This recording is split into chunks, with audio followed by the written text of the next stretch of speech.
Bonjour, bienvenue sur la chaîne Photophile. On a vu précédemment comment obtenir un flou de mouvement sur un sujet qui bouge, comme par exemple une cascade, une rivière, l'eau de la mer et ainsi de suite. Là, ce qu'on va voir, c'est une autre utilisation du mode S, cette fois pour obtenir un effet de filet. Alors un effet de filet, c'est lorsque votre sujet lui-même est net, mais que le fond est en mouvement, ce qui accentue l'impression de vitesse. Vous voyez, si on compare ces deux photos de motard, ici j'ai donc un motard qui lui est net, le fond est flou. Ici j'ai un motard dont le mouvement a été figé. Pareil, on verra ça avec le mode S. Mais du coup l'impression de vitesse est beaucoup moins importante parce que tout est figé dans l'image. Cet effet de filet, il est intéressant quand vous voulez donner une impression de vitesse.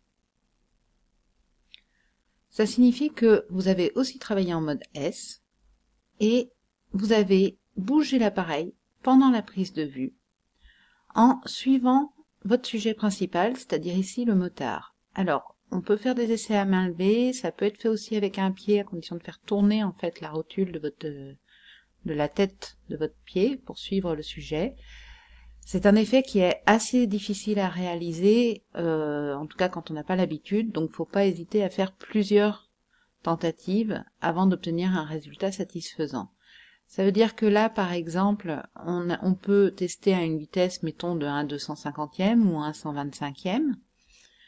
Toujours en mode S, il va me proposer un diaphragme adapté. Si c'est pas le cas, encore une fois, je peux corriger l'exposition avec ce petit bouton, avec le correcteur d'exposition. Je choisis donc ma vitesse, mettons 1/125e, et je vais anticiper le mouvement du motard en déplaçant pendant la prise de vue, donc pendant ce 125e de seconde, je vais faire bouger mon appareil pour suivre le sujet. Du coup, si c'est bien fait, comme là dans cette image de SMS 467, mon sujet lui-même est net parce que je l'ai suivi lors de son mouvement et le fond est flou.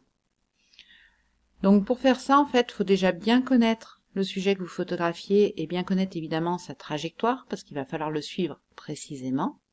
Il faut faire varier en mode S vos vitesses pour voir ce que ça donne, c'est-à-dire 125e, essayer 250e, essayer 60e, de manière à avoir un filet derrière plus ou moins important.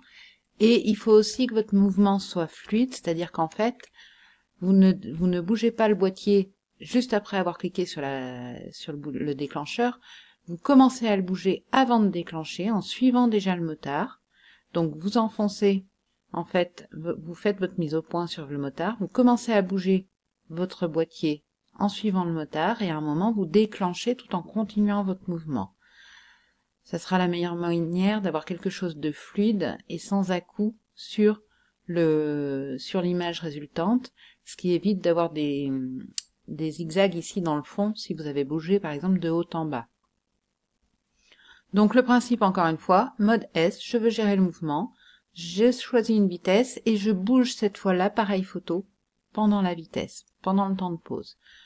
Encore une fois, c'est un des cas où le flou de bouger est volontaire, c'est-à-dire que c'est volontairement que je bouge mon appareil photo, alors que souvent on peut avoir des flous de bouger involontaires quand on a une vitesse trop lente, et c'est pour ça que dans le cas précédent, par exemple, il fallait utiliser un pied ou un sac de haricots pour stabiliser votre boîtier. Voilà, on verra dans la suite comment faire l'inverse, c'est-à-dire figer cette fois le mouvement. Et puis, on s'intéressera aussi à d'autres effets qu'on peut obtenir, comme par exemple l'effet zoom sur des photographies, toujours en lien avec ce mode S, ou TV pour Canon. Je vous dis à très bientôt sur la chaîne de Photophile, pensez à vous abonner.